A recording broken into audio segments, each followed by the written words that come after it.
우리 로마서 12장 말씀을 통해서 하나님의 말씀을 같이 함께 나누겠습니다.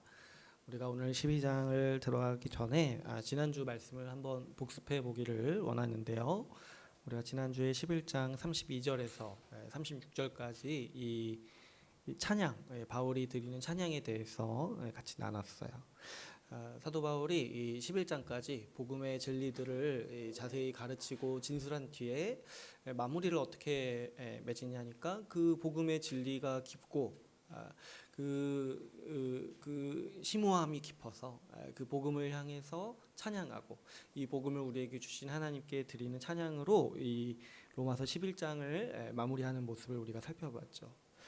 사도 바울이 이렇게 복음을 생각하고 묵상하면서 찬양하는 이유가 있다고 했어요. 먼저는 이 복음을 생각하면 할수록 이 복음에 하나님의 지혜와 지식이 풍성하다. 그 깊이를 정말 파악하기가 정말 우리 평생 동안 이 깊이를 파악하는 일이 과연 가능할까 싶을 정도로 그 깊이가 풍성하다라고 찬양하고 있습니다. 그래서 우리가 복음을 생각할 때 그 놀라운 하나님의 은혜, 하나님이 어떠하신 분인가, 하나님이 이토록 은혜가 크신 분이라는 사실을 우리가 복음을 볼 때 그 깊이를 엿볼 수 있고 살펴볼 수 있다고 했어요. 복음을 보면은 하나님께서 죄인을 심판하기를 원하시는 게 아니라 구원하기를 원하신다라는 걸 우리가 알 수 있다 했죠.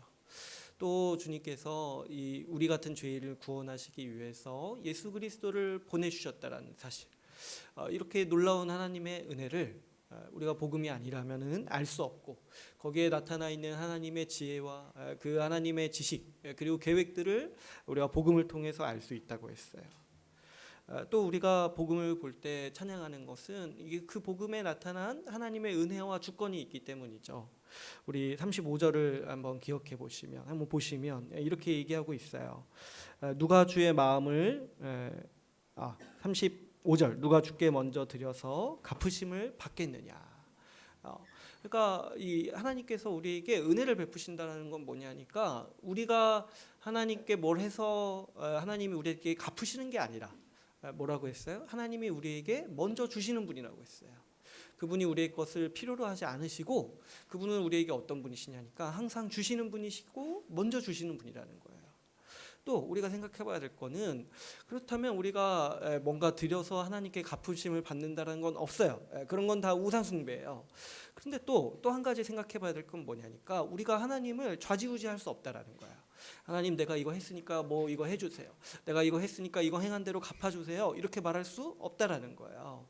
하나님은 우리의 행위에 따라 갚지 않으시고 그분의 뜻대로 우리를 택하시며 그분의 뜻대로 우리에게 복 주시는 분이라는 사실. 그래서 우리의 주님이시고 또 어떤 주님이시냐니까 우리에게 대가를 요구하지 않으시는 은혜를 주시는 주님이시라는 사실을 우리가 이 복음을 통해서 알게 됐다고 했습니다. 또 우리가 이제 이 복음을 보면은 이 36절에서는 이렇게 얘기하고 있어요. 만물이 주께로 나오고 주로 말미암고 주에게로 돌아갑니다. 그러니까 복음은 우리가 개인적으로 구원받았다는 얘기도 있지만 이 복음은 더 큰 얘기를 담고 있는데 그게 뭐냐니까 이 세상에 대한 기원과 앞으로 이 세상을 하나님께서 어떻게 바꿔나가실지 어떻게 완성하실지에 대한 계획이 이 복음에 담겨 있다라는 거예요. 그래서 이제 에베소서 말씀에서도 보면은 사도 바울은 이 복음을 통해서 하나님의 모든 이 계시의 비밀을 다 밝혔다라고 얘기하고 있어요. 뭐냐니까 이 세상의 기원이 어떠하고 이 세상을 앞으로 하나님이 어떻게 만드실 건지에 대한 그 비전과 계획이 뜻이 이 복음에 담겨 있다는 거죠. 우리가 복음을 이해하고 나면 하나님은 하나님 나라를 창조하신 거고 하나님 나라를 회복하시기 위해서 지금도 우리에게 일하고 계시고 앞으로 장차 하나님 나라를 완성하셔서 우리에게 상속으로 주실 것이라는 얘기. 그래서 우리에게 소망이 있다라는 것을 우리가 이제 복음을 통해서 로마서 말씀을 통해서 배웠던 거예요. 그래서 우리는 이 복음을 알게 되면은 이 세상을 분별할 수 있는 이 지혜를 얻게 되는 거죠. 거기에 하나님의 지혜와 지식이 있으니까 이 복음을 통해서 우리는 이 세상이 어떠하고 앞으로 어떻게 될 건지를 분별할 수 있다는 거예요. 그러므로 이 복음을 아는 사람은 이 하나님의 지혜와 지식을 가진 사람이에요. 그래서 복음을 믿는 자들을 향해서 우리는 지혜롭다, 지혜가 있다라고 말할 수가 있어요.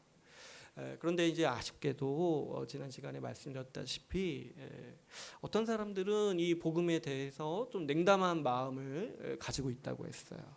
어떻게 생각하냐니까 복음이 얕다고 생각해요. 그리고 복음이 식상하다고 생각해요. 다 아는 얘기 왜 또 해야 되냐? 그 누구나 다 아는 거 아니냐? 그 그냥 몇 문장, 한 5분이면 다 할 수 있는 얘기를 그게 뭐가 중요하냐? 이런 식의 생각을 가지고 있다는 거죠. 그래서 어떻게 생각한다고 했어요? 처음 믿을 때, 처음 구원받을 때는 복음이 필요하지만 그 이후로 신자로 살아갈 때는 복음이 아니라 다른 게 필요하다고 생각한다는 거예요. 죽어서 천국 가는 일에는 아주 유용하고 필요한 것이지만 삶의 문제를 해결하는 일에는 복음이 무력하다고 여긴다라고 했어요. 그래서 그런 생각을 가진 분들이 하는 게 뭐냐니까 뭔가 내 개인의 문제나 교회의 문제를 해결하기 위해서 자꾸 이 복음이 아니라 다른 세상의 지혜들을 가지고 들어온다고 했어요. 그래서 오늘날 교회를 보면 이 어떤 세상의 지혜가 넘쳐나는 모습들이 뭐냐니까 교회 안에 각종 이 심리학적인 이론들 그리고 각종 행동 조절 프로그램들 이런 거 사실 그 일반 사회에서 뭐 평생교육 이럴 때 하는 건데 그런 게 이제 교회 안에 이렇게 들어와서 우리의 문제를 해결할 수 있는 좋은 방안이다 이런 식으로 포장되어 가지고 우리에게 유통되고 있다라는 거죠. 그랬을 때 우리가 이 문제가 결코 가볍지 않다. 우리도 마찬가지입니다, 여러분. 우리도 삶의 문제를 해결하기 위해서 뭘 의존하는가 한번 잘 생각해 보시라는 거죠. 우리가 삶의 문제를 해결하려고 할 때, 뭔가 문제가 딱 생겼을 때 내가 가장 먼저 해결책을 찾으려 하는 그것이 무엇인가, 그 권위가 어디에 있는가 했을 때 복음이냐는 거예요. 많은 분들이 이 교회를 다니면서도 문제가 딱 생기면 어떻게 하냐니까 유튜브를 검색해요. 뭐 이렇게 이 문제에 대해서 이 세상의 전문가들이 뭐라고 말하는지 찾아봐요. 그리고 또 보통은 또 어떻게 하냐니까 내 생각과 내 지혜를 의지해요. 내가 이 문제를 해결하려면은 이렇게 해야 된다라는 어떤 선호함, 어떤 그냥 깊이 생각하지도 않고 내가 그냥 이렇게 하고 싶다. 이거 하나만을 의지해서 내 삶의 문제들을 해결하려고 하는 거죠. 여러분 누구나 이 내가 생각하는 방법이 나에게 행복을 줄 것이라고 생각하지만 그게 착각이라는 걸 아셔야 돼요. 그게 바로 우상숭배의 한 일면이고 또 어때요? 이 복음이 우리에게 무력하다고 말하는 그런 삶의 태도라는 거죠. 여러분 우리가 믿어야 되는 바는 뭐냐면 복음만이 우리 삶의 모든 문제의 답이고 해결이고 우리 삶의 모든 문제를 해결하는 지혜라는 사실을 우리는 믿어야 된다고 했어요. 왜 그렇습니까? 왜냐하면 복음에 하나님의 지혜와 지식이 담겨 있기 때문이죠. 나보다 하나님이 더 지혜로우시잖아요. 그러니까 내가 내 삶을 경영하고 내 삶을 계획하고 뭔가 방향을 정하고 방법을 정할 때 내가 하고 싶은 게 있을 수 있지만은 내가 믿는 바가 뭐예요? 하나님이 그 문제에 있어서 더 지혜롭고 하나님이 그 문제를 해결할 방안을 복음을 통해서 우리에게 계시해 주셨다는 사실을 우리가 믿고 우리는 그 믿음으로 살아가는 거죠. 우리는 모든 삶의 영역에서 이 복음에 합당하게 살아야 돼요. 직장이나 가정이나 미래에 대한 준비나 이런 다양한 인생사의 문제에 대한 해결을 할 때 이런 고민을 할 때 복음에서 말하는 대로 순종하고자 하는 믿음, 그 믿음이 있어야 된다는 거죠. 그럴 때 뭐가 필요하다고요? 이 복음이 하나님의 지혜다. 우리가 살아가는 모든 문제에 대한 해답을 하나님께서 여기에 두셨다라고 우리는 믿고 살아가야 한다는 거죠. 때로는 복음이 뭐라고 말하는지 알고도 거부하는 분들도 있어요. 왜냐하면 그게 싫으니까. 그게 싫고 나한테 맞지 않다고 느껴지고 일단은 내가 하고자 하는 게 있으니까. 복음에서 권고하는 삶이 싫은 거예요. 사랑하라, 헌신하라, 용서하라, 뭐 같이 살아라 이렇게 말하는 게 싫은 거예요. 나는 그렇게 살지 않았어. 나는 그런 게 안 맞다고 생각을 하는 거죠. 그래서 자기 나름대로 행복한 삶을 살아가는 거예요. 그러나 이러한 태도가 복음에 지혜가 없다고 여기는 태도인 거예요. 복음보다 자기가 더 지혜롭다고 여기는 태도 아니겠습니까? 그래서 여러분 결국에는 이 믿음이 문제가 되는 거예요. 믿어야 돼요. 뭐가 더 지혜로운 삶인가? 뭐가 나의 행복을 위해서 더 지혜로운 길인가 했을 때 어떤 전문가의 의견이나 내 개인의 어떤 취향이 아니라 하나님의 지혜가 우리를 행복하게 한다라는 거, 우리에게 참 삶을 준다라는 사실을 믿고 살아가야 한다는 거죠. 여러분, 우리는 이 말씀의 권면을 믿어야 돼요. 이 믿음의 문제라는 걸 알아야 돼요. 여러분, 생각해 보시면 우리가 이제 과학적 지식이 있잖아요. 우리는 이제 알죠. 이 해가 도는 게 아니라 지구가 돈다는 걸 우리 알잖아요. 그죠? 근데 제가 요즘에 보니까 해도 돈다고 해요. 아무튼 이제 지구가 공전하고 있다는 걸 알잖아요. 근데 우리가 이걸 아는 이유는 뭐예요? 우리가 눈에 보이기에는 해가 도는 것처럼 보이잖아요. 그런데 우리보다 더 지혜롭고 공부를 많이 한 어떤 사람들, 과학자들이 그걸 증명했다는 거예요. 사실 내 눈에 저도 보면은 안 믿겨요. 지구가 돈다는 게. 근데 뭐예요? 나보다 더 지혜롭고 지식이 있는 과학자들의 의견을 내가 받아들여서 당연히 지구가 돈다라고 믿고 그렇게 이해하고 사는 거잖아요. 마찬가지예요, 여러분. 우리 인생에 대해서 하나님께서 더 잘 아신다라는 것을 우리가 믿어야 돼요. 그리고 복음에 그 답이 있다는 사실에 우리가 굳게 믿고 신뢰하고 살아가야 하는 거죠. 우리 삶을 향한 하나님의 뜻이 내가 보기에는 싫어 보이고 어리석어 보일 수 있어요. 그리고 복음 자체가 세상에서 어리석다고 말하는 것들이 모여 있어요. 그래서 이제 고린도전서 말씀, 우리 수련의 말씀을 통해서 나눴다시피 세상은 복음을 보고 미련하다고 얘기하는 거예요. 그런데 하나님이 놀라우신 게 뭐냐니까 그 세상 사람들이 미련하다고 하는 방법에 하나님의 지혜와 능력을 두셨다라는 거예요. 그래서 우리는 때로는 내가 하기 싫고 내가 이해할 수 없어도 이 복음이 더 지혜롭다고 믿기 때문에 복음의 방법대로 우리 삶을 살아가야 하는 것이죠. 그러면 구체적으로 어떻게 살아야 되느냐 했을 때 오늘 우리가 읽은 본문 12장부터 이제 사도 바울은 그 얘기를 하고 있어요. 우리가 복음에 합당하게 살아가는 거, 복음을 가지고 우리 삶을 어떻게 살아가냐 구체적으로 몇 가지를 우리에게 권면하고 있습니다. 그래서 오늘부터 우리 이제 12장 이유를 살펴보면서 이 복음에 합당한 삶이 무엇인가, 복음을 가지고 살아가는 삶이 무엇인가를 우리가 좀 살펴보기를 원합니다. 먼저는 오늘 본문의 1절을 보면은 이렇게 얘기하고 있죠. 그러므로 형제들아, 내가 하나님의 모든 자비하심으로 너희를 권하노니, 이렇게 시작해요. 그러니까 우리가 이제 복음을 들었으니까 이 복음에 합당하게 살아가는 삶이 어떠한지 그 권면에 대해서 내가 이제 너희에게 권면하겠다, 이렇게 지금 얘기를 하고 있어요. 로마서 11장까지 이제 사도 바울은 복음을 자세하게 가르쳤죠. 그런데 여기 이제 12장을 시작하면서 어떻게 지금 시작을 하고 있어요? 그러므로 이렇게 시작을 하고 있어요. 그러므로. 여러분, 보통 우리가 글을 읽을 때 이 그러므로라는 그 연결사가 나오면은 어떤 의미예요?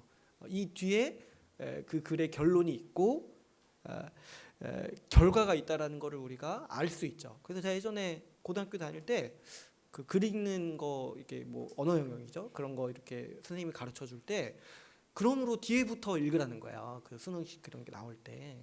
왜냐하면은 그 글의 아주 중점적인 내용이 그러므로 뒤에 있다는 거예요. 그렇죠. 우리 한글말도 그러므로 하면은 그때부터 주의를 기울이면은 앞에 걸 잘 몰라도 대충 이제 이야기를 알아들을 수 있을 정도로 이 그러므로 뒤에 나오는 말들이 중요한 거예요. 복음에도 이 결론이 있다는 거죠. 11장까지 사도 바울은 이 하나님이 우리에게 하시는 일에 대해서 설명했어요. 하나님이 우리 대신에 다 해주셨다는 것이 이 복음의 소식이라는 거예요. 그런데 사도 바울이 말하는 게 뭐예요? 지금 그게 끝이 아니라는 거죠. 아직 결론이 남아 있어요. 사도 바울이 1절 말씀에서, 오늘 본문의 1절에서 권면하는 것처럼 우리가 어떻게 살아야 하는지에 대한 권면이 남아 있다라는 거예요. 우리가 이 사실을 아는 것이 굉장히 중요합니다. 이 로마서 12장부터도 12장에서 16장까지도 복음이라는 거. 우리가 복음을 들었으니까 복음으로 합당하게 살아야 합니다. 어떻게 살아야 합니까? 이렇게 살아야 됩니다. 여기까지 말하는 것도 복음이라는 사실을 이해해야 돼요. 어떤 분들은 우리 기독교는 믿으면 끝이라고 얘기해요. 믿으면 다다. 믿기만 하면 죽어서 천국 가는 게 기독교의 전부라고 여겨요. 그래서 어떻게 생각하냐니까 일단 믿기만 하면 나머지 사는 건 어떻게 살아도 상관없어. 그래서 죽으면 천국에 가는 거야. 그냥 대충 살다가 죽으면 천국에 가는 거야. 뭐 괜찮아. 주님이 다 용서하셨고 우리 믿기만 하면 돼. 이런 식으로 이제 얘기를 한다는 거죠. 이렇게 이제 이런 것들을 이제 아주 노골적으로 얘기하는 게 이 구원파 같은 이단들이에요. 이런 사람들은 종교를 마치 보험처럼 생각하는 거예요. 일단 한번 들어두면 살다가 별 영향이 없어요. 문제가 없으면. 그러다가 언제 뭐가 생겨요. 문제가 있을 때 그때 가져다 쓰면 되는 거예요. 그렇죠. 그래서 어떤 분 보니까 보험 뭐든지도 모르시던데. 그래서 이제 찾아봐야지 알잖아요. 마찬가지로 마치 믿음도, 마치 신앙도 이 보험처럼 나중에 죽으면 효력을 발생하는 거. 문제가 있을 때만 나한테 효력을 발생하고 나머지 살아가는 삶에서는 전혀 필요 없고 또 생각할 필요 없는 것으로 치부해 버린다는 거죠. 그러나 그렇지 않습니다. 우리 하나님은 우리가 죽은 이유가 아니라 우리가 살아가는 삶에 관심이 많으신 분이세요. 복음은 우리를 구원하셔서 우리 삶을 바꾸셨다는 소식입니다. 우리를 죄에서 건지셔서 의롭게 하셨어요. 그리고 우리가 5장 6장 로마서 5장 6장을 살펴볼 때 어떤 얘기를 했냐면 하나님께서 우리의 이 성정을 바꾸셨는데 우리의 이 속마음을 바꾸셨는데 어떻게 바꾸셨냐니까 우리가 이전에는 죄를 이길 수가 없었어요. 죄를 짓고 살아가는 게 당연했어요. 근데 이제 우리를 어떻게 바꾸셨냐니까 죄와 싸울 뿐만 아니라 죄를 능히 이길 수 있는 존재로 우리를 만드셨다라는 게 로마서 이 11장까지 담겨 있는 이 복음의 내용인 거예요. 그러니까 여러분 이 복음 하나님이 우리를 바꾸셨어요. 우리를 다른 삶을 살 수 있는 존재, 새로운 삶을 살 수 있는 존재로 우리를 바꾸셨다라는 게 복음의 내용이에요. 그러니까 이 복음을 믿는 사람은 뭐가 남아있는 거예요. 그러므로 그렇게 살아라. 하나님이 우리를 바꾸셨으니까 하나님이 우리 마음을 바꾸시고 우리 안에 있는 그 죄의 성향을 다 제거하시고 예수 그리스도의 능력을 다 주시면서 우리를 새롭게 하셨다. 새롭게 하셨으니까 이제 뭐가 남아있어요. 그러므로 이제 그렇게 살아라. 죄를 이기고 거룩하게 살아라. 이 권면이 남아있는 것이죠. 여러분 로마서 우리가 8장 29절을 볼 때 하나님께서 우리를 구원하신 이유가 뭐라고 했습니까? 그 아들의 형상을 본받게 하기 위해서 우리를 구원하셨다고 했어요. 그리고 우리가 이 11장 살펴볼 때 하나님은 우리 같은 이 돌감람나무 가지들을 왜 접붙이셨습니까? 바로 열매를 얻게 하시기 위해서 그분의 그 뿌리에 은혜의 뿌리에 우리를 접붙이셨다는 거예요. 여러분 하나님은 열매를 얻기 위해서 우리를 부르시고 구원하시고 이 로마서 11장까지의 은혜를 주시는 거예요. 성경에 이 열매에 대한 비유가 굉장히 많습니다. 왜냐하면 이제 구약에서 아예 이런 것들을 표현하고 있기 때문이죠. 제가 이사야서 55장 10절에서 11절 말씀을 제가 그냥 한번 읽어드릴게요. 이는 비와 눈이 하늘로부터 내려서 그리로 되돌아가지 아니하고 땅을 적셔서 소출이 나게 하며 싹이 나게 하며 파종하는 자에게는 종자를 주며 먹는 자에게는 양식을 준과 같이 내 입에서 나가는 말도 이와 같이 헛되이 내게로 되돌아오지 아니하고 나의 기뻐하는 뜻을 이루며 내가 보낸 일에 형통함이니라. 하나님께서요 우리에게 말씀을 주시고 은혜를 주시는데 그게 뭐가 같냐니까 아주 이제 이사야서에서 멋진 비유로 나타내는 게 하늘에 비가 내려서 다시 하늘로 돌아가잖아요. 우리 이 과학 지식이 있죠. 그래 우리가 저는 눈에 보이지 않지만 이제 그 과학자들이 다 얘기하잖아요. 이 하늘에서 비가 내리는데 그게 나중에 하늘로 돌아가잖아요. 근데 헛되이 돌아가지 않는다는 거예요. 반드시 뭐예요? 이 세상에 물을 줘서 세상에 곡식이 자라게 하고 열매를 맺게 하고 씨를 종자를 얻게 해서 풍요롭게 한 다음에 그 열매를 얻은 다음에 돌아간다는 거예요. 마찬가지로 하나님의 모든 말씀도 하나님이 주시는 은혜도 헛되이 그분께 돌아가지 않고 반드시 열매를 맺는다라고 우리 주님께서 하나님께서 말씀하고 있습니다. 네, 여러분 하나님은 우리에게 열매를 얻기를 원하세요. 그래서 은혜를 주셨어요. 그래서 성경에 많이 나오는 비유가 제가 앞에서도 말했던 것처럼 농부가 열매를 얻기 위해 씨를 뿌리는 것과 같다라고 주님은 말씀하고 있어요. 그래서 이제 복음서를 보더라도 주님은 이 농부 비유를 자주 사용하세요. 주님이 하시는 사역이 뭐냐니까 씨를 뿌리신다는 거예요. 씨를 뿌리고 물을 주고 거름을 주고 밭을 갈고 이런 활동들을 하시면서 우리에게 은혜를 베푸신다라는 거죠. 그랬을 때 우리 이제 열매가 뭔지에 대해서 제가 많이 말씀을 드렸었죠. 열매는 성경에서 말하는 열매는 우리가 뭐 전도해서 뭐 이렇게 많은 사람들을 돌아오게 하고 이런 것도 있겠지만 직접적으로 얘기하는 건 뭐라고 했어요? 바로 그 아들의 형상을 담는 거, 그리스도의 인격을 닮아가는 거라고 했어요. 그래서 우리 갈라디아서의 성령의 9가지 열매 한번 보세요. 그 사랑, 인내 이런 게 다 뭐냐니까 그리스도의 인격을 닮아가는 거. 하나님께서요 우리가 그리스도를 닮기를 원하시기 위해서 그 닮게 하시기 위해서 우리를 구원하시고 은혜를 주셨다는 거예요.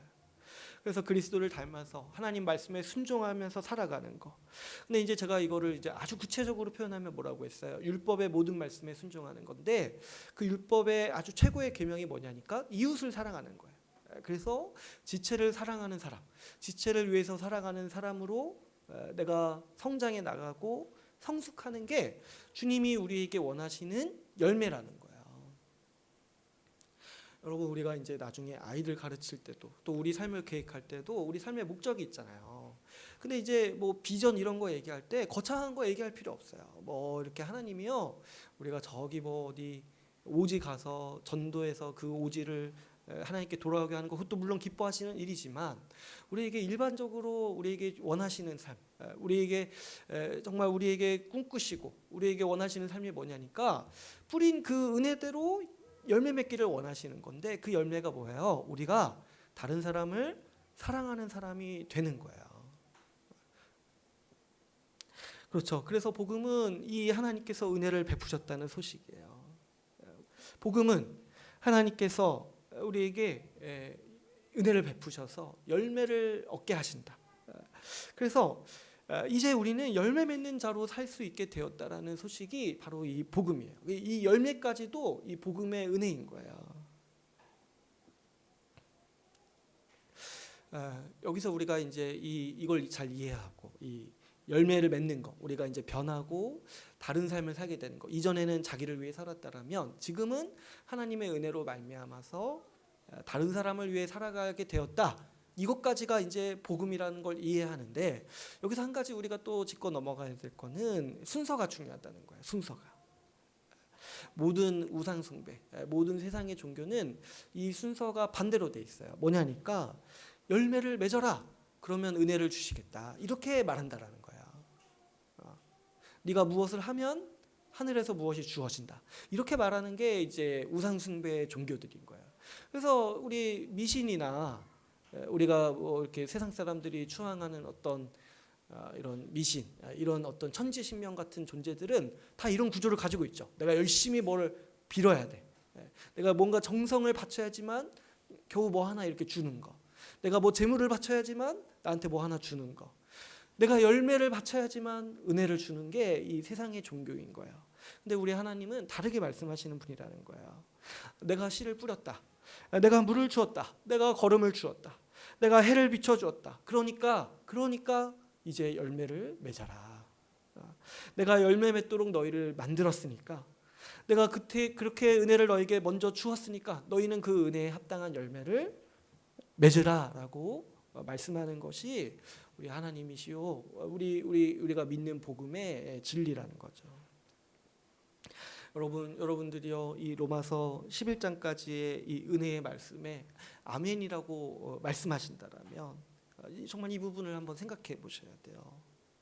하나님께서 십자가에서 그분의 아들을 보내시고 예수 그리스도가 십자가에서 죽으심으로 우리의 모든 형벌을 사하시고 우리의 죄를 사하셨다라는 것을 아멘하신다라면 또 주님께서 예수 그리스도께서 우리에게 속량이 되셔서 우리가 값없이 은혜로 의롭다함을 받았다라는 사실에 아멘하신다라면 그리고 이 로마서 말씀에서 말씀하듯이 성령을 보내주셔서 우리 마음을 새롭게 하셔서 우리 마음을 근본적으로 바꾸셔서 우리가 죄와 싸울 뿐 아니라 죄를 이길 수 있는 능력을 이미 주셨다라는 사실에 아멘 하신다라면, 이 복음을 내가 믿는다라고 아멘 하신다라면 우리는 그렇다면 어떻게 살아야겠습니까? 하나님 나라를 향한 소망을 주셔서 우리가 이 세상을 살아갈 때 헛된 것에 시간 낭비하지 않고 그 소망을 향해 힘있게 살아가도록 우리를 상속자로 삼으신 그 은혜에 우리가 아멘한다라면 우리가 어떻게 살아야겠습니까? 우리가 여기에 아멘하고 화답한다라면 이제 뭐가 남았겠습니까? 바로 오늘 12장 1절 말씀, 그러므로 이제 이렇게 믿는 바대로 살아라 라는 말씀이 남아있다라는 거죠. 죄를 이길 수 있도록 하셨으니까 그렇게 이기면서 살아가라. 마음을 바꿀 수 있는 성령의 능력을 주셨으니까 그 성령의 능력을 의지해서 마음을 바꾸면서 살아라.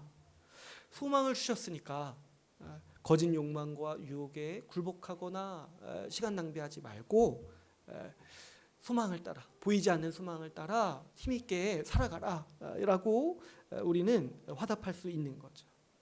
그러므로 여러분, 우리는 은혜에 합당한 열매를 맺어야 합니다. 내가 믿는다라면, 앞에서 말한 복음의 진리들을 내가 믿습니다, 아멘이라고 말한다라면 이제 우리 삶은 그렇게 살아가는 일이 남아있다라는 거죠.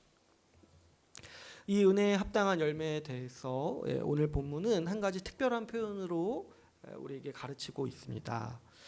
이 1절을 보시면은 너희를 권하노니 너희 몸을 하나님이 기뻐하시는 거룩한 산 제물로 드려라. 이는 너희가 드릴 영적 예배니라. 이렇게 말씀하고 있어요. 그 은혜에 합당한 삶, 은혜에 합당한 열매에 대해서 얘기할 때 이거를 딱 뭐라고 얘기하냐니까 예배를 드리라고 이제 말씀을 하시는 거예요. 근데 이 예배가 무엇이냐 했을 때 너희 몸을 하나님이 기뻐하시는 거룩한 산 제물로 드리라는 거예요. 그래서 이 단어, 이 거룩한 산 제물이라는 말은 이 은혜의 결과로서 신자의 삶을 아주 압축적으로 표현하고 있는 말씀이라고 볼 수가 있습니다. 일단 이제 제물이라고 얘기했잖아요. 근데 이제 여기서 이제 제물이라는 거는 이 구약의 제사를 떠올리는 말씀이죠. 구약에서 제사가 어땠냐니까 구약의 제사는 다 죽은 제물을 드렸어요.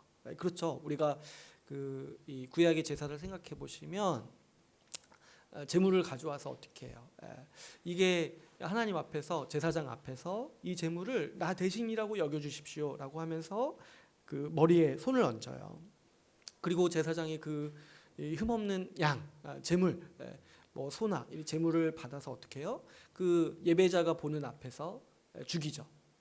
그게 뭘 보여주는 거예요? 우리가 하나님 앞에서 심판받아서 죽어 마땅한데 하나님께서 은혜를 베푸셔서 다른 것을 대신 죽이시고 우리를 살리셨다. 이걸 이제 보여주는 거죠. 그래서 죽은 제물을 구약에서는 이 제물로 드렸어요. 왜냐하면 그것이 하나님의 심판의 결과고 은혜의 결과이기 때문이죠. 그런데 신약에서는 더 이상 죽은 제물을 드리지 않습니다. 왜 그렇습니까? 예수 그리스도께서 우리를 대신해서 죽으시고 그리고 부활하셨어요. 그래서 우리가 결과적으로 어떻게 됐어요? 우리가 살아있죠. 우리가 생명을 얻었고 삶을 얻었죠. 하나님께서 심판하시고 은혜를 베푸신 결과가 무엇이냐니까 우리가 살아있다라는 거예요. 우리가 살아있는 결과를 얻었다는 거예요. 그래서 어떠합니까? 우리가 지금 몸으로서 살아가는 삶은 주님께서 대신 죽으신 결과요, 주께서 은혜를 베푸셔서 얻으신 열매라는 거죠. 그래서 이제 구약의 제사에서 하나님의 은혜로 얻은 수산물의 처음 것을 바치는 제사도 있었어요. 그것과 마찬가지로 오늘 말씀에서 우리에게 주님의 은혜로 살아있는 우리의 몸을 드리라. 그것이 은혜의 결과이고 은혜로 얻은 것이기 때문에, 우리의 삶을 얻었기 때문에 그것을 드리라고 오늘 말씀은 우리에게 권면하고 있습니다. 우리 삶이 예수 그리스도께서 죽으신 은혜의 결과이기 때문에 하나님은 우리의 삶을 예배로 받으십니다. 우리가 주일 예배에 이렇게 모여서 같이 함께 예배드리는 예배도 받으시고, 우리가 살면서, 우리가 월화수목 금요일을 살면서 그 우리의 삶으로 드리는 예배, 그 삶도 하나님은 예배로서 받으신다라는 거예요. 그래서 우리 몸을 산 제물로 드리라라고 오늘 말씀은 우리에게 말씀하고 있습니다. 근데 말씀을 보면은 그냥 산 제물이 아니라 이 거룩한 산 제물이에요. 거룩한 산 제물. 그러니까 어떤 겁니까? 우리가 거룩하게 살아가는 삶이 우리가 하나님께 드리는 열매요 은혜에 합당한 삶이라는 거예요. 하나님께서 기뻐하시면서 받으시는 예배라는 거죠. 우리가 거룩하게 살아갈 때 하나님께서 영광 받으시고 하나님께서 기뻐하십니다. 왜냐하면 하나님께서 뿌리신 씨에 합당한 열매이기 때문이죠. 농부가 씨를 뿌리고 나중에 열매를 얻을 때 기뻐하듯이. 근데 왜 기뻐하겠어요? 그 씨에 합당한 열매를 맺을 때 기뻐하지 않겠습니까? 그 포도나무를 심었는데 포도를 얻을 때 기뻐하지. 포도나무를 심었는데 뭐 이렇게 다른 거, 뭐 이렇게 자두, 좀 이상하지만 자두 이런 거 얻으면 기뻐하겠냐는 거예요. 그렇지 않죠. 하나님께서 은혜를 우리에게 주시고 씨를 뿌리셨을 때 우리가 거룩하게 살아가면서 그 합당한 열매를 맺을 때 하나님이 기뻐하시고 우리의 영광을 받으시는 거예요. 왜 그렇습니까? 그게 하나님의 능력이거든요. 원래 거룩하지 못했던 우리가 거룩하게 살아가는 거. 원래 우리가 자기 자신만을 위해서 살았던 삶인데 이제 다른 사람을 사랑하는 삶을 살게 되었다는 거. 이게요 하나님만이 하실 수 있는 일이라는 거예요. 그래서 우리가 거룩하게 살아갈 때 하나님이 영광 받으시고 하나님께서 기뻐하신다라는 거죠. 뭐 여기 어떤 분들은 뭐 기독교인들이 세상에서 잘 돼야지 하나님이 영광 받으신다고 생각해요. 그래서 뭐 어디 시상식에 나가서 이거 그냥 그 한마디 하는 거 있잖아요. 하나님께 영광을 돌립니다. 그렇게 얘기하면 하나님이 영광 받으신다고 생각해요. 그러나 그렇지 않아요. 그건 그냥 그 사람이 잘해서 그냥 상 받는 거지. 하나님이 그렇게 하시는 게 아니에요. 하나님이 우리에게 하시는 일은 뭐예요? 우리 같은 사람들, 우리 같이 이기적이고 자기 유익만을 위해서 살았던 사람이 변화를 받아서 은혜를 받아서 지체를 사랑하고 섬기는 사람으로 성숙해가는 모습을 하나님이 기뻐하시고 원하시는 열매라는 거죠. 그렇다면 이 거룩한 삶이란 또 무엇인가? 이 거룩이라는 말도 원래는 제사 용어예요. 제사 용어. 언제 쓰였냐니까 이 거룩하다는 말이 언제 이제 처음 쓰였냐니까 하나님이 받으시는 흠없는 제물에 쓰였어요. 하나님이 받으시는 흠없는 제물을 이제 거룩하다고 했어요. 그래서 이제 거룩하다는 게 뭐예요? 이 다른 것들과 구별된 거. 그래서 이건 다 하나님이 받으실 만하다. 그래서 구별하다. 다른 세상의 어떤 것들과 구별해서 하나님께 드린다 했을 때 이 거룩한 제물이라는 표현을 쓰는 거예요. 그래서 이제 거룩이라는 말은 1차적으로는 우리가 이제 그 의미 하도 많이 쓰이니까 의미를 좀 이제 정확한 의미를 모르시는 분들이 많은데 거룩이라는 말의 아주 직접적인 의미는 뭐예요? 구별되다는 뜻이에요. 구별되다. 하나님께서 받으실 만하게 구별돼 있다는 뜻이에요. 그래서 오늘 말씀에도 우리가 2절을 보면은 한번 볼까요? 2절을 한번 우리가 읽어볼까요? 2절 말씀 한번 같이 읽어보겠습니다. 시작.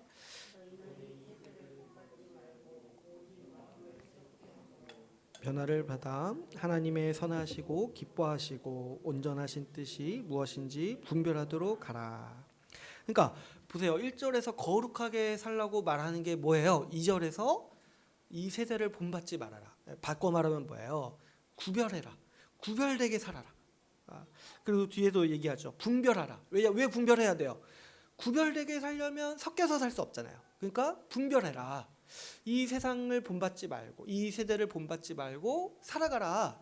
그게 이제 거룩하라는 말의 아주 이제 분명한 뜻이라는 거죠. 그래서 우리가 우리 삶을 거룩한 산 제물로 하나님께 드릴 때 이 가장 먼저 이제 우리가 생각해야 되는 게 뭐냐면 2절 말씀. 우리가 이 세대를 본받지 말아야 된다는 거예요. 이 세대와 똑같으면 어때요? 구별되지 않았잖아요. 그러면 거룩한 게 아니라는 거예요. 우리가 거룩하다는 건 뭐야? 이 세대와 똑같지 않고 그래서 이 세대를 본받지 않고 분별해서 이 세대와 다르게 살아가는 거. 하나님이 원하시는 방향으로 살아가는 게 이 거룩한 산 제물, 거룩한 삶이라는 거예요. 그러면 여기서 이 세대를 본받지 말라고 했는데 이게 이제 무슨 말인가 했을 때 우리가 이제 쉽게 알 수 있죠. 이 세상과 똑같이 살지 말라는 거예요. 다시 말해서 이 세대와 구별된 삶을 살라는 거죠. 여기서 이제 이 세대, 이 세대라고 했을 때 여기서 세대는 이제 헬라어로 아이온이라는 단어인데 사단이 지배하는 시대의 어떤 신념, 가치관들을 표현할 때 많이 쓰는 이 표현이에요. 그래서 이제 성경의 다른 부분에서는 이제 이 비슷한 말로 이 시대의 풍조를 따르지 말라. 또 이제 요한일서에서는 이 세상의 것을 사랑하지 말라 이렇게 표현을 하는 거예요. 그러니까 사단이 지금 이 시대를 붙잡고 이 시대를 어떻게든 자기 것으로 만들어 보려고 흔들려고 우리의 가치관을 바꾸고 이 시대의 어떤 사상들, 사조들을 지배하는 그런 것들이 있는데 그것들을 구별하고 그대로 따르지 말라는 거예요. 그러면 우리가 이 세대를 본받지 않기 위해서 우리가 어떻게 살아야겠습니까? 어떤 분들은 이제 성경에서 이런 표현들이 자주 나오니까 세상의 것을 사랑하지 말라, 세상을 본받지 말라 이런 거 자주 나오니까 어떻게 얘기를 하냐면 우리가 이제 세상의 문화를 떠나야 된다고 얘기하시는 분들이 있어요. 그래서 이제 뭐 이렇게 뭐 TV를 보지 말라, 뭐 이런 거, 뭐 영화를 보지 말아야 된다 이런 얘기들을 하시는 거죠. 더 나아가서 이 문명을 거부해야 된다 이렇게까지 얘기하시는 분들도 있어요. 이 세상을 거부해야 되니까. 그런데 여러분 우리가 오늘 좀 말씀을 통해서 살펴보기를 원하지만 문제가 그렇게 간단하지가 않다는 거예요. 여기서 이 세대를 본받지 말라는 거는 제가 이제 방금 말씀드린 대로 이 시대의 지배적인 가치관, 특별히 이 하나님을 모를 뿐만 아니라 하나님의 뜻과 정면으로 배치되는 이 신념이나 사상을 따라서 살지 말라는 거예요. 그런데 우리가 오늘날 이렇게 숨쉬고 이 호흡하는 문화에는 이런 가치관들, 이런 사상적 지배적인 가치관들이 아주 세밀하게, 세심하게 녹아들어져 있어요. 그래서 사실은 우리도 똑같이 살아가면서 우리가 이 문화 안에서 똑같이 숨쉬고 똑같이 호흡하고 살아가면서 우리도 모르게 하나님을 대적하는 가치관에 젖어서 살기가 굉장히 쉽다라는 거죠. 그 이제 많이 비유를 하시는 게 뭐냐면 그 물고기가 어항에서 살잖아요. 그런데 물고기는 거기가 어항인지 바다인지 모르잖아요. 왜냐하면 자기가 그냥 살아가는 그냥 삶이잖아요. 그 어항의 물을 마시면서 그냥 자연스럽게 마시는 거잖아요. 근데 누가 거기가 어항이라는 거를 알려주지 않는다라면 물고기는 평생 죽을도록 자기가 그냥 자연스럽게 살았다고 생각할 거 아니에요. 마찬가지로 우리도 이 세상의 문화 가운데 살아가면서 너무나 이런 것들이 자연스럽기 때문에 이것이 하나님의 뜻에 반대하는 것입니다 라고 눈치채기가 사실은 쉽지 않다라는 거예요.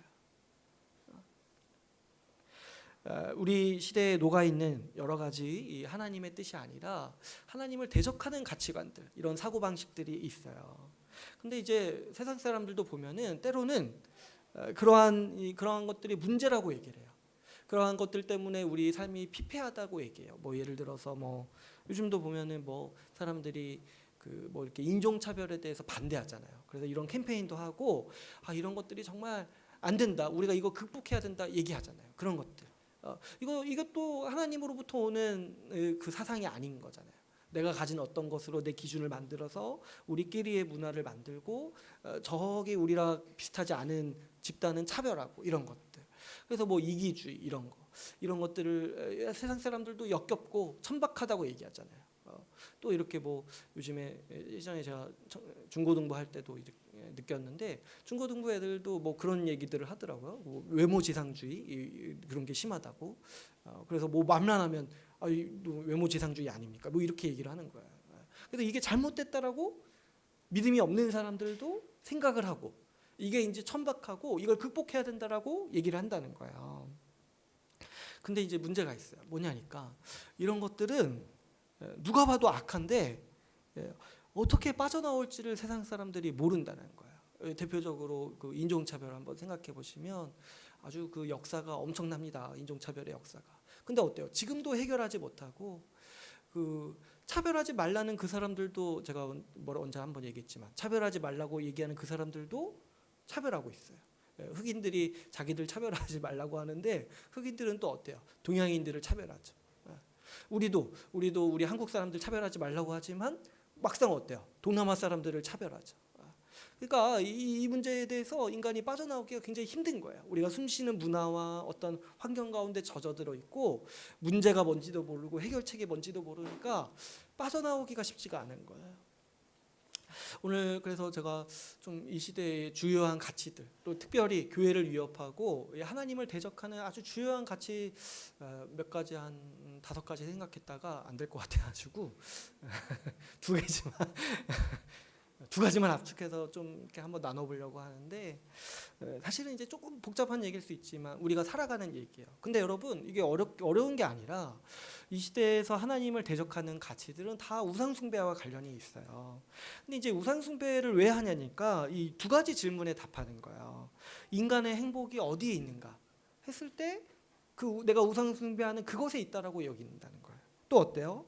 인간의 문제를 어떻게 해결할 수 있는가 했을 때 하나님이 아니라 내가 지금 우상으로 여기고 있는 그것에 우리 모든 문제 해결이 있다고 여기는 거. 사람들 대다수가 그것이 해결이라고, 그것이 우리의 행복이라고 여기는 그 가치관이 이 우상숭배인 거예요. 그래서 이제 제가 이제 2가지를 하려고 하는데요. 첫 번째로는 이 권위의 문제가 오늘날 우리가 이제 아주 주의 깊게 보셔야 돼요. 권위의 문제. 현대인들은, 현대 사람들은 권위가 악하다고 생각해요. 권위 자체가 악하다고 여겨요. 그래서 어떤 걸 중요시하냐면 개인의 자유가 가장 큰 가치이고, 그러니까 개인의 자유, 이 자유가 하나의 우상이 돼버리는 거예요. 그래서 이 개인의 자유를 억압하는 권위들은 모두 악한 것이라고 이렇게 치부를 해버리는 거죠. 그래서 사람들이 생각할 때 인간이 그동안 불행했고 어렵게 살았던 이유가 뭐냐니까 권위 때문에, 나를 올가매고 내가 나한테 이래라 저래라 하는 그 권위 때문에 우리가 불행하고, 그래서 반대로 어때요? 우리가 이 권위에서 해방되면 아주 우리가 자유롭고 행복하게 살 수 있다라고 여긴다라는 거예요. 그래서 이제 요즘에도 왜 1인 가구가 늘어나냐면, 물론 여러 가지 사회적 문화가 있지만 그 가정의 권위마저도 사실 무너지고 있기 때문이에요. 가정에서 살아갈 때 나한테 이래라 저래라 하는 게 이제 싫은 거예요. 그러니까 이 권위가 다, 그러니까 물론 이제 잘못된 권위가 있었죠. 이 포갑적이고 우리를 아주 노예로 부리는 권위가 있었는데, 이것뿐만 아니라 이 사람들은 권위 자체가 악하다라는 이미지를 가지고 있다라는 거죠. 원래는 이제 이런 생각들이 이 서구의 이 철학자나 이 사상가들이 얘기했던 주요한 생각이에요. 이 사람들이 교회가 사회를 압박하고 있다라고 느끼고 교회 때문에 사회가 발전하지 않는다라고 생각하니까 어떤 생각을 발전했냐면, 교회를 극복해야 된다. 교회의 권위에서 벗어나야 된다. 하나님의 권위에서 인간이 해방되어야지만 인간이 진보할 수 있다. 인간이 사람답게 살 수 있다라고 생각했던 거예요. 그래서 그런 사상들을 만들어내고 그런 얘기들을 하면서 여러 문화와 예술을 통해서 그런 것들을 표현하는 거예요. 그래서 신이 죽었다까지 얘기하고 신에서 우리가 벗어나야 된다. 그랬을 때 거기서 말하는 신은 다 우리 기독교의 하나님을 말하는 거죠. 근데 사실 우리 동양 문화는 이런 거에 별로 영향이 없었는데 이런 서양의 흐름이 들어와서 우리도 그냥 권위 자체를 악하게 여기는 어떤 그런 이제 반발심을 가지고 우리 사회 문화들을 구성하고 있는 거죠. 그래서 지금도 이제 진행되고 있고 대부분 거의 다 진행이 됐어요. 그리고 지금도 앞으로도 더 이 권위를 무너뜨리려고, 권위를 없애려고 하는 시도들이 앞으로도 더 심해질 거예요. 현대 사회의 모든 분야에서 이 권위를 무너뜨리려는 시도가, 움직임이 진행되고 있습니다. 그래서 우리가 이 공교육도 보게 되면은 공교육에서 그런 걸 없애는 거야. 뭐 선생님에 대해서 선생님에 대해서 순종하는 문화, 복종하는 문화, 그리고 체벌을 없앤다고 하잖아요. 물론 이제 악한 체벌을 없애는 건 맞아요. 그런데 그 선생님이 학생들을 지도할 수 있는 권위마저도 없애려고 하는 거예요. 왜냐? 학생들이 자유롭게 자기들을 마음대로 이렇게 살아가야지 그들이 인간답게 살 수 있다라고 이 세속적인 사상가들은 생각을 하는 거예요. 권위가 문제라는 거예요. 권위가. 그들에게 이래라 저래라 하는 권위가 문제라는 거예요. 또 이런 게 가정에도 들어옵니다. 최근에도 우리나라도 가정에서 체벌을 금지하자는 법을 만들려고 하고 있어요. 이게 사실 굉장히 웃기죠. 법으로서 가정을 어떻게 해보려고 하는 거예요. 법으로서. 그런데 이제 이게 뭐냐니까 부모의 권위도 사실 없다고 보는 거예요. 물론 이제 부모가 체벌을 과도하게 해서 문제를 일으키는 경우가 있죠. 근데 그걸 권위를 악하게 사용하는 건데 권위 자체가 악하다고 생각하니까 부모에게 권위가 있다고 믿기 때문에 문제가 있다고 생각을 하니까 권위 자체를 없애버리려 하는 거예요. 그래서 체벌을 금지해야 된다. 그래서 아이들을 양육할 때 말로만 해야 된다. 혼내지 말아야 된다. 이런 얘기들을 하는 거예요. 그래서 우리 아이들은 아주 좋겠어요. 이렇게 집에서도 안 혼나고 학교에서도 안 혼나고 이런 권위 없이 살아가는 삶의 아주 표본이 돼가고 있어요. 그래서 스스로 자유롭다. 누구도 나에게 이래라 저래라 할 수 없다. 이렇게 만들어 버린다는 거죠. 뿐만 아니에요. 너무 많아서 제가 다 얘기하기도 힘들지만 이런 게 아주 집약적으로 이 권위를 해체하려는 운동들, 이 시도들이 성에서 많이 드러나요. 성에서. 그래서 이제 이런 운동을 하시는 분들은 성을 해방해야 된다고 생각을 해요. 그게 뭐냐니까 결혼이라는 제도가 너무 권위적이라는 거예요. 성을 억압하는 권위라는 거예요. 사실 그렇죠. 우리 이제 결혼 제도도 가만 보면은 이제 우리 성경에서부터 나오고 이 기독교의 근간을 이루는 제도 중에 하나예요. 그러니까 원래 이제 서양 사람들은 이 기독교를 해체해야 된다라고 시작을 했으니까 결국에 여기까지 가게 되는 거예요. 이 결혼을 해체해야 된다. 성을 결혼 제도에 가두는 거는 억압이고 권위다. 잘못된 권위다. 이것 때문에 모든 인간의 행복이 불행하다. 그래서 결혼과 관계없이 성관계를 맺자. 이거는 이제 오늘날에도 굉장히 흔하죠. 특히 이제 교회 안에서도 이런 얘기를 잘 못할 정도로 결혼 관계를 떠난 성관계가 죄입니다. 이런 얘기를 하지 못할 정도로 이미 많이 진행이 됐어요. 근데 또 여기서 멈추지 않고 어떻게까지 얘기를 하냐니까 성 정체성, 성적 지향 이런 것들도 사회가 정해주는 권위 앞에 우리가 그동안 굴복해온 거다. 그래서 우리가 행복하지 않았다. 그래서 이런 것들도 다 해체해야 된다라고 얘기하는 거예요. 그래서 누가 이렇게 동성애를 하고 싶으면 그거 인정해주자. 그리고 결혼도 하게 해주자. 누가 자기의 성 정체성이 남자인데 여자라고 하면 그것도 그냥 인정해주자. 그거는 사회가 그 사람을 억압하도록 그동안 우리가 해왔지만 이렇게 살아서 우리가 불행했다. 그래서 이 권위를 해체해야 된다. 어떤 권위마저도 부인하는 거예요. 창조, 우리가 이렇게 태어났다라는 것 권위마저도 부인하고 내가 스스로 내 성을 선택할 수 있고 내 성적 지향도 내가 스스로 선택할 수 있다. 그래서 내가 자유롭다. 모든 것이 다 내 자유에 있다. 내가 다 선택해서 결정할 수 있다. 이렇게 인간상을 지금 이제 빚어가고 만들어가고 있는 것이죠. 그래서 여러분 우리가 이해해야 되는 거는 이 모든 흐름의 저변에는 다른 게 있는 게 아니라 창조주 하나님의 권위를 부정하려는 그 시대의 사조가 있는 거예요.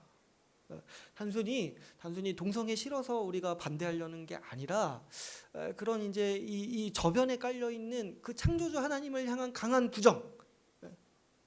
나를 이렇게 만들어 놨어? 아니야, 내가 나의 삶을 내가 선택할 거야. 이렇게 말하는 거. 이런 창조주 하나님에 대한 권위의 적개심, 이런 거부 반응이 있기 때문에 이런 흐름들이 우리 사회에서 지금 진행되고 있어요. 근데 여러분 제가 이렇게 말하면 우리는 상관이 없는 것 같죠. 근데 그렇지가 않아요. 여러분 평소 우리들의 어떤 취향이나 선호나 그런 느낌을 생각해 보시면 우리도 똑같아요. 나를 이래라 저래라 하는 게 싫어요. 우리 시대는 이전 시대보다 더 이러는 것들을 싫어해요. 제일 싫어하는 단어, 성경에서 제일 싫어하는 단어가 순종이에요. 순종하라는 말하는 교회, 약간 전근대적인 교회 같아요. 약간 이 시대에 뒤떨어진 교회 같아요. 지금 시대가 어떤 시대인데 권위에 순종하라고 말하니까 순종의 진절머리가 나죠. 억압받는 기분이 들고 자유가 제한되고 선택이 제한된다고 느낄 때 오늘날 사람들은 끔찍하게 괴로워하는 거예요. 내가 이걸 선택할 수 없다 여길 때, 내가 내 자유가 제한된다고 여길 때 그걸 못 견뎌하는 거야. 이전 시대 사람들보다. 그래서 이제 교회를 다닐 때도 마찬가지죠. 순종하라고 말하는 교회가 싫어요. 제가 이제 개척하고 그래도 제가 한 4년 차인가요? 4-5년 됐는데 사람들이 교회에 가장 가고 싶어하는 교회에 몇 가지 기준이 있는데 누구나 그걸 원하지만 말하지 않는 1순위가 있다는 걸 느꼈어요. 그게 뭐냐면 사람들은 나를 건드리지 않는 교회를 다니고 싶어요. 와서 좋은 얘기 해주고 내 삶에 대해서 이래라 저래라 하는 교회를 싫어해요. 그걸 아예 1순위로 말해주면 내가 좀 알겠는데 말을 안 해요 또. 근데 이제 나중에 드러나는 거죠. 교회에서 뭐라고 하는 순간 그게 너무 싫은 거예요. 아주 거기에 대해서 진절머리가 나는 거예요. 왜 그렇습니까? 우리가 지금 이 문화를 호흡하면서 살고 있어요. 권위가 악하고 나를 억압하는 그 권위가 나를 괴롭게 한다. 이거에 대한 문화를 우리가 물처럼 마시고 공기처럼 호흡하고 있다는 거예요. 또 여러분 어땠습니까? 여러분 권위 있는 사람에 대한 이미지가 여러분 어떠합니까? 요즘에는 권위 있는 사람을 향해서 다 꼰대라고 불러요. 그냥 무슨 말만 해도 꼰대라고 불러요. 뭐 요즘에는 이게 엄청 너무 심해져가지고 근데 그럴 수 있잖아요. 이게 선배가 후배한테 뭐 조언을 해줄 수 있잖아요. 근데 조언을 하는 순간 뭐예요? 꼰대인 거예요. 예전에 어디서 글을 보니까 직장 상사가 조언할 수 있는 거 딱 하나. 뭐 집에서 치킨 시켜 먹을 때 집에 도착해서 시키지 말고 퇴근하면서 시켜라. 그럼 집에 도착하자마자 먹을 수 있으니까. 이거 외에는 다 꼰대라는 거야. 이런 조언 외에. 그러니까 무슨 말을 못하는 거죠. 말을 못하는 거죠. 나를 건들지 말아라. 직장 문화 자체가 나를 건드리지 말아라. 여러분, 그럼 또 반면에 어때요? 여러분이 멋있다고 생각하는 사람의 이미지를 한번 생각해 보세요. 권위가 있는데도 권위가 없는 척하는 사람. 그래서 좀 이렇게 자기보다 아래에 있는 사람에게 또 허물없이 대하는 사람을 보면 우리가 어때요? 우리는 멋있다고 생각해요.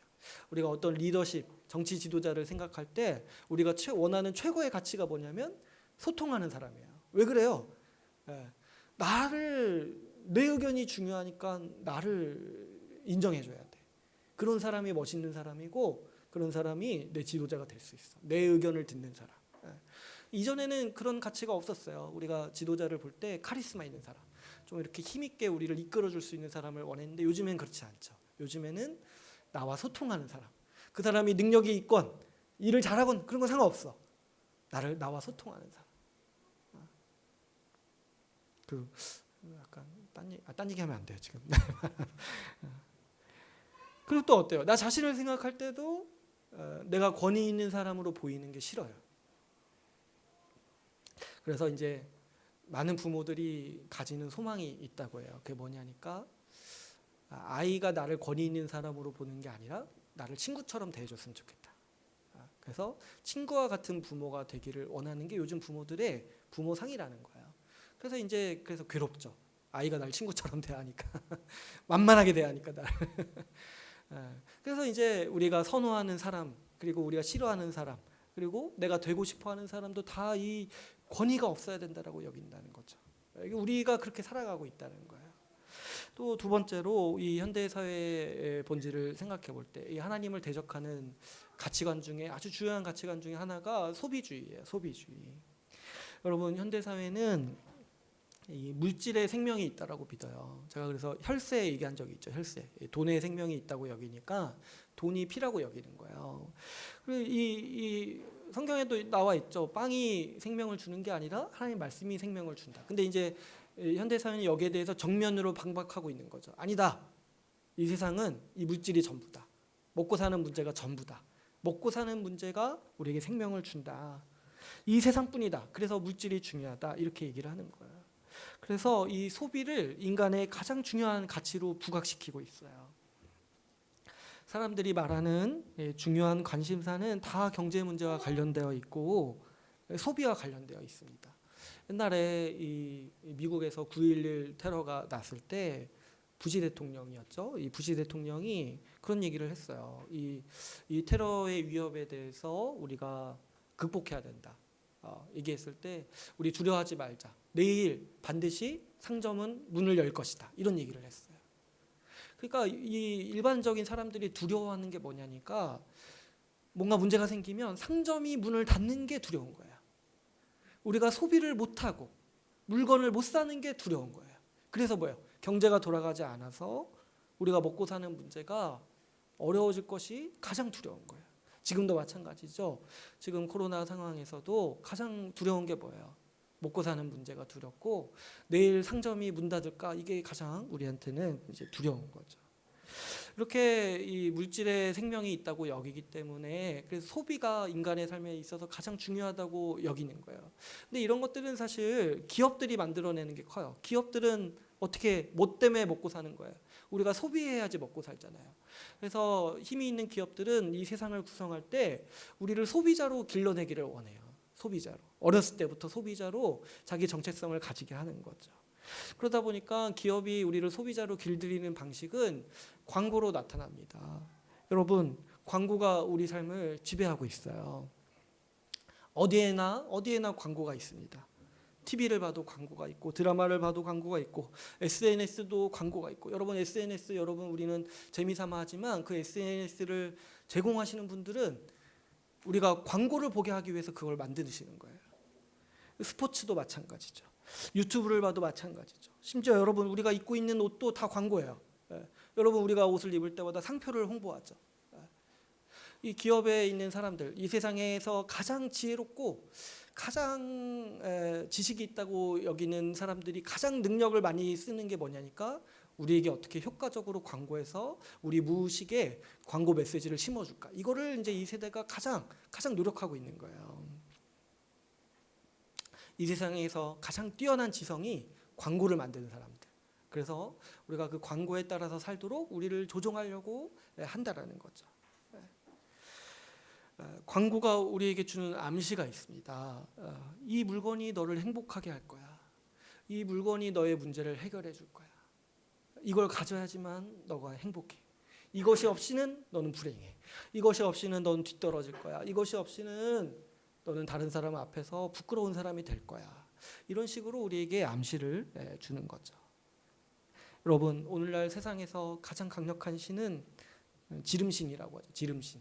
지름신이 뭐예요? 물건을 사고 싶은 욕망을 요즘 사람들도 신이라고 표현해요. 왜? 너무 강력하니까. 이길 수가 없어요. 무조건 순종해야 하는 신. 지름신. 한 번 만나면 엎드릴 수밖에 없는 신. 이 지름신이라는 거예요.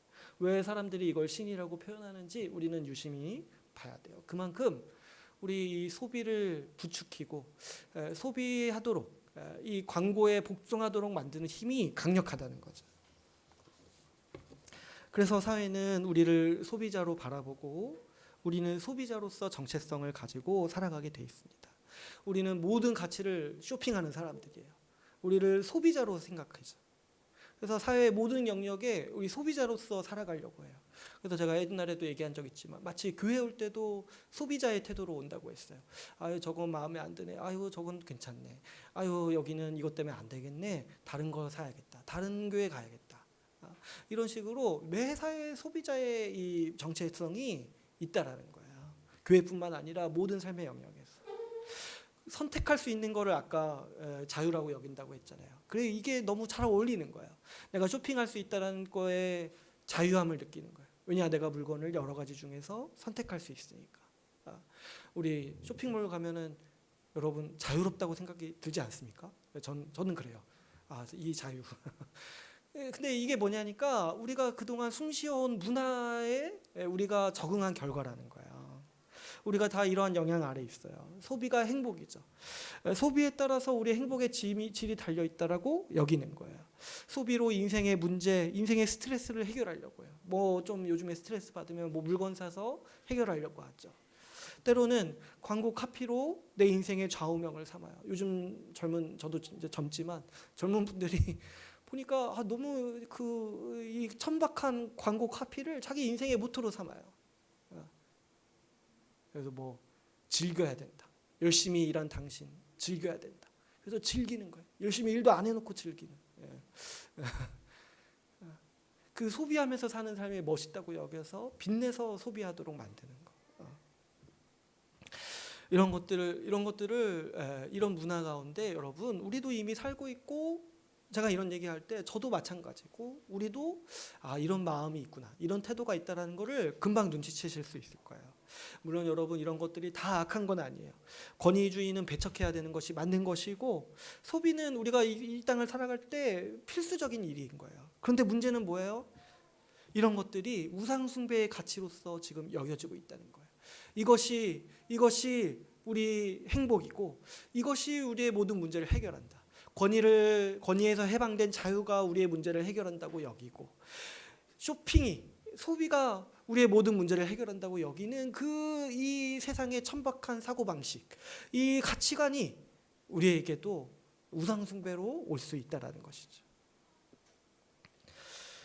여러분, 우리는 이 시대 문화에서 이러한 시대, 이 세대에서 살아가고 있습니다. 그런데 문제는 이 세대도 영적으로 역동하고 있어요. 무슨 말이냐니까 하나님 나라가 복음 전도로 그 나라 백성을 찾고 그 나라 백성을 새롭게 세우듯이 이 세대도 새로운 노예, 새로운 백성을 얻기 위해 움직이고 그 세상에 가진 지혜를 짜내서 새로운 백성을 얻기 위해서 살아가고 있어요. 지금 진행되고 있어요. 여러분, 우리는 이미 이 시대의 산물이죠. 부인할 수 없어요. 우리는 이 시대의 양육을 받았고 우리가 이 시대를 알면 알아갈수록 분별하면 분별할수록 나도 이 시대 사람들이라는 것을 알게 돼요. 근데요, 이 시대의 사조나 이 시대의 문화들은 거기에서 멈추지 않습니다. 이 시대는 그 사조를 유지하기 위해 항상 새로운 노예를 원해요. 바로 우리의 자녀들을 달라고 호소하고 있습니다. 우리도 이미 노예 삼았지만 우리의 자녀도 달라고 이 시대 문화가 날마다 호소하고 있다는 거예요. 여러분, 생각해 보시면 아이들은 사회의 문화들을 가장 무분별하게 흡수하는 계층이에요. 그래서 이 사회의 가장 최신 문화들을 어른들보다 먼저 알아서 자기들 문화를 선도하고 어른들을 향해서 시대에 뒤떨어졌네 이렇게 말하기를 좋아해요. 우리 아이들의 문화를 생각해 보면 계급을 나누고 이 차별하고 뭐 이렇게 차별하는 게 많다고 해요. 뭐 사는 지역, 다니는 학원, 뭐 사는 집, 뭐 이 여러 가지 사회 문화로 자기들끼리 급을 나누고 이렇게 살아가는 거 있잖아요. 이 세상의 최신 문화들을 자신들이 지금 실행하고 있는 거예요. 어른들보다 더 빨리 흡수해서 더 빨리 그 시대의 천박함을 드러내는 게 우리 아이들의 지금 모습이라는 거죠. 그래서 한 사회를 분별할 때 그 사회의 학생들이 어떻게 사는지를 봐야 돼요. 그래서 여러분, 우리가 이제 교회로 살아갈 때 이 주일학교 아이들 교육 문제가 그래서 중요하다 생각이 들어요. 이건 이제 다음에 또 얘기하겠지만 내년에 좀 여기 이 부분을 좀 더 신경을 쓰려고 해요. 우리 아이들을 어떻게 이 시대 문화를 분별할 수 있는 사람으로 길러낼 수 있는지. 그러니까 여러분, 근데 지금 얘기를 길게 할 수 없으니까. 근데 지금 생각하는 거는 이 문제가 간단하지 않다는 거예요. 이 세대를 본받지 말라는 말씀에 순종하기 위해서 우리 자신도 이 세대를 극복해야 될 뿐만 아니라 어때요? 우리 아이들도 지켜야 된다는 거예요. 그렇다면 여러분, 우리가 어떻게 해야 됩니까? 구체적으로 어떻게 해야 됩니까? 하려고 하는데 시간이 다 됐어요, 거의. 더 하면 되는데 좀 그러니까 아무튼 그래요. 조금만 제가 한 10분만 더. 그것도 문제예요. 이 권위 문제가 이렇게 하니까 교회에서 또 설교를 길게 못하게 하는 거예요. 권위 이런 거 이제 이 설교 오래 하는 거는 너무 권위적이라는 거예요. 그래서 요즘 교회들이 설교를 짧게 제가 유튜브 찾아봤는데 1시간 설교하는 게 없어요. 많이 없어요. 참 제가 문제죠. 제가 구시대 사람. 어쨌든 그럼 이 시대를 본받지 않기 위해서 구체적으로 어떻게 해야 되니까? 그러니까 앞에서 제가 얘기했듯이 TV 보지 말라는 거는 정말 말도 안 되는 거예요. 그게 문제가 아니에요. TV가 문제가 아니에요. 지금 우리가 숨쉬는 공기가 문제인 거야. 우리가 숨쉬는 문화가 문제인 거야.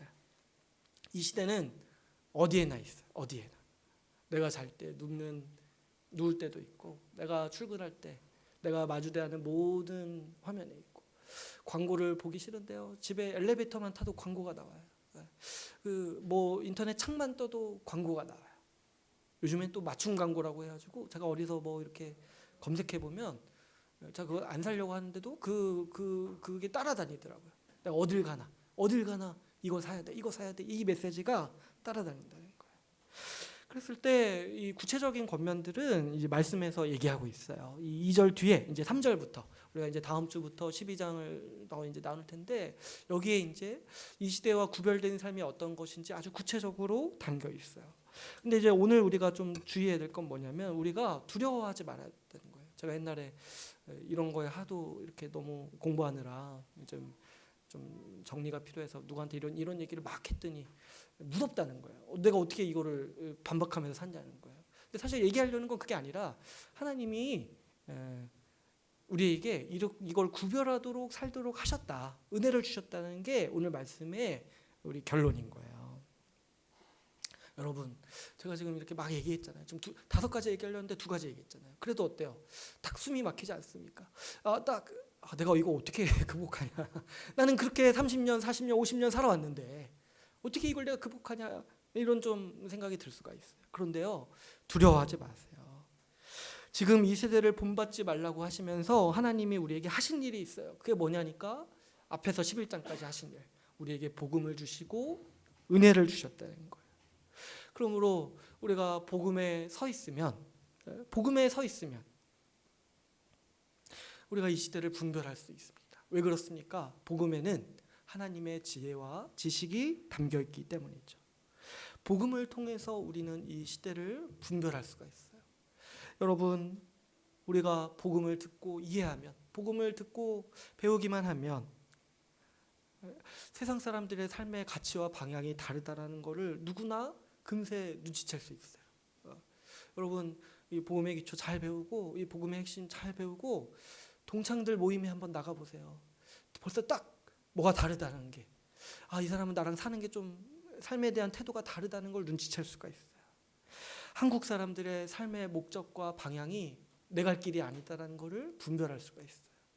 여러분, 우상숭배의 본질은 무엇입니까? 우상숭배의 본질은 이런 것들 왜 하냐니까 다 자기를 위해서 하는 거예요. 자기를 위해서. 나를 위해서 그렇게 하는 거예요. 나를 위해서 우상을 만들어서 섬기는 거예요. 그런데 우리가 복음을 통해서 알게 되는 삶의 방식이 뭐예요? 그게 아니라는 거죠. 하나님이 우리에게 주는 삶의 목적과 방식이 그게 아니라는 거예요. 삶의 사람들의, 이 한국 사람들이 일반적으로 살아가는 삶의 목적과 방법은 다 어디에 있습니까? 자기와 자기 가족을 위해서 다른 사람들을 돌아보지 않고 맹렬히 살아가는 것이 그 사람들의 방법이고, 아무리 복잡하게 나타난다 할지라도 결국의 본질은 내 가족만을 위해서 모든 걸 희생하며 살겠다라는 게 그 사람들의 삶의 태도고 방법이에요. 그러나 복음을 아는 우리는 그렇지 않아요. 거기에 인간의 행복이 있다라고 여기지 않죠. 거기에 인간의 문제 해결이 있다고 여기지 않아요. 우리는 어떻게 받아들입니까? 오히려 그렇게 사는 게 우리의 불행이고 그렇게 사는 게 네 문제의 원인이라는 것을 우리는 진단을 내릴 수가 있어요. 왜냐? 복음에서 우리에게 그렇게 가르치고 있기 때문이죠. 왜 여러분, 우리가 복음을 알 때 오늘 말씀에서 12장 2절처럼 하나님의 온전하신 뜻이 무엇인지 능히 누구나 쉽게 분별할 수가 있어요. 세상의 가치관들이 천박하고 뭐 깊이 있는 게 아니에요. 금세 드러나요. 그래서 여러분, 복음을 잘 배우고 나중에 뭘 봐도 분별할 수가 있어요. 영화를 봐도 분별할 수 있고 드라마를 봐도 분별할 수 있고 광고를 봐도 분별할 수가 있어요. 특별히 우리는 여러분, 하나님의 선하시고 기뻐하시고 온전하신 뜻대로 살아야 돼요.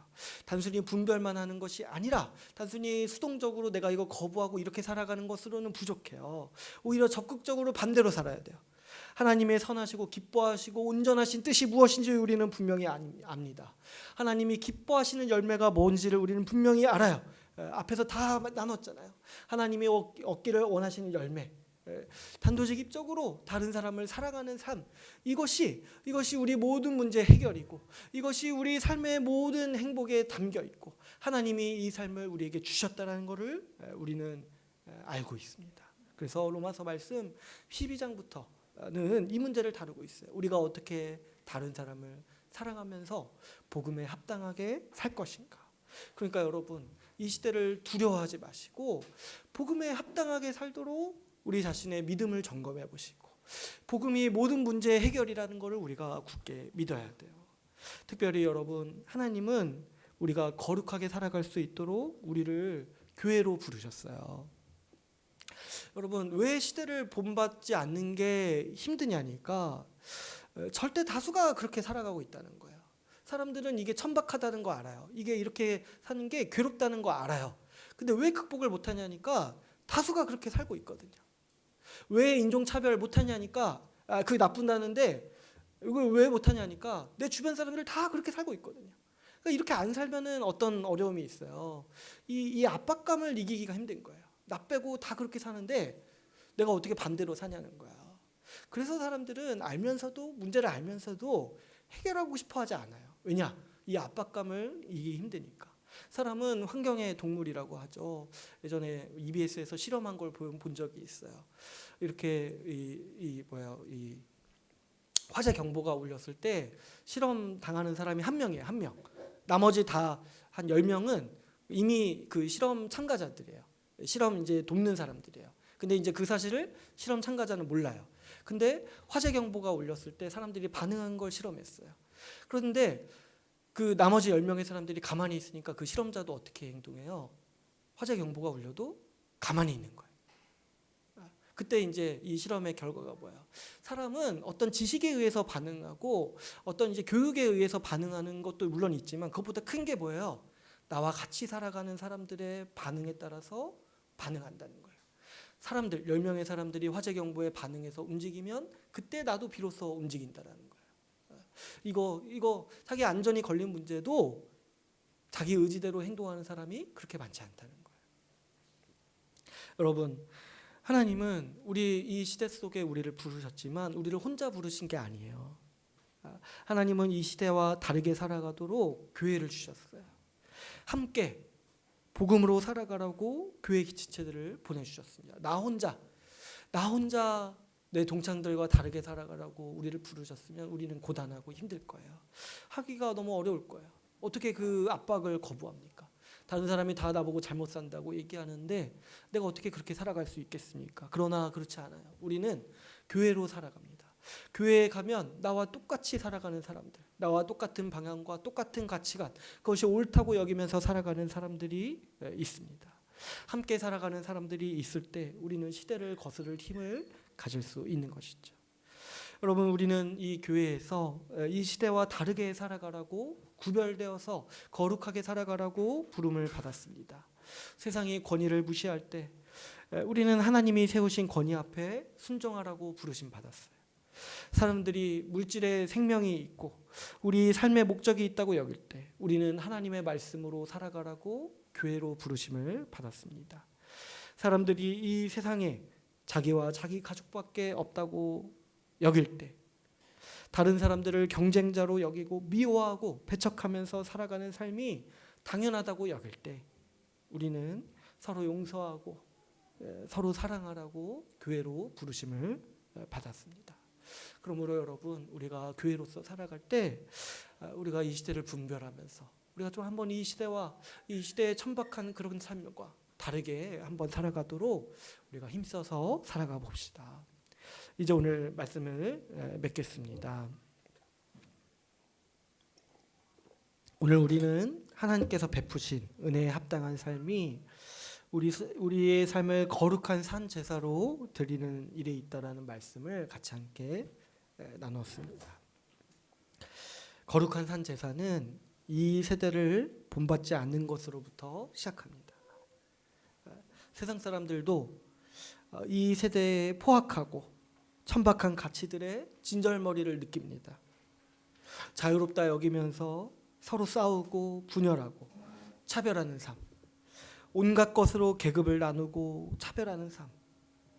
세상 문화를 보면 이런 가치들에 절규하고 한숨 짓고 한탄하는 문화들이 있어요.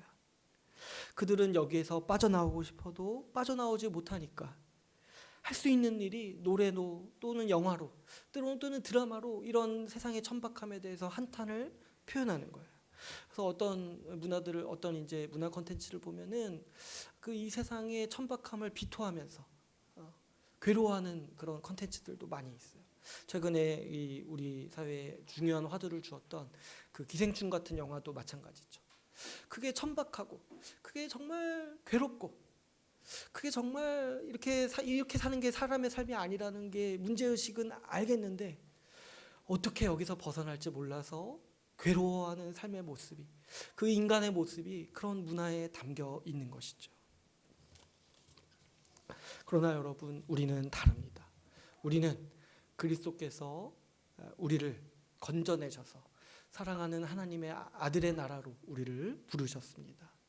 갈라디아서 1장 4절에서 5절 말씀은 이렇게 말씀하고 있습니다. 그리스도께서 하나님 곧 우리 아버지의 뜻을 따라 이 악한 세대에서 우리를 건지시려고 우리 죄를 대속하기 위하여 자기 몸을 주셨으니 영광이 그에게 세세토록 있을지어다. 아멘. 여러분, 우리 복음의 소식은 주께서 우리를 이 악한 세대에서 건지셔서 우리를 하나님 나라에서 살아가게 하시는 이 능력에 있습니다. 그래서 우리가 교회로 살아갈 때 우리는 하나님 나라의 통치와 그 가치를 가지고 우리는 살아가는 것이죠. 여러분, 우리가 이 세대를 분별하고 하나님 나라의 말씀과 그 가치로 우리 교회를 세워나갑시다. 우리가 교회를 통해서 하나님이 주시는 거룩한 삶을 누리는 우리 주의 나라 교회가 되기를 소망합니다. 오늘 말씀을 마치고 같이 기도하는 시간을 갖도록 하겠습니다. 우리 이 시간 같이 기도하실 때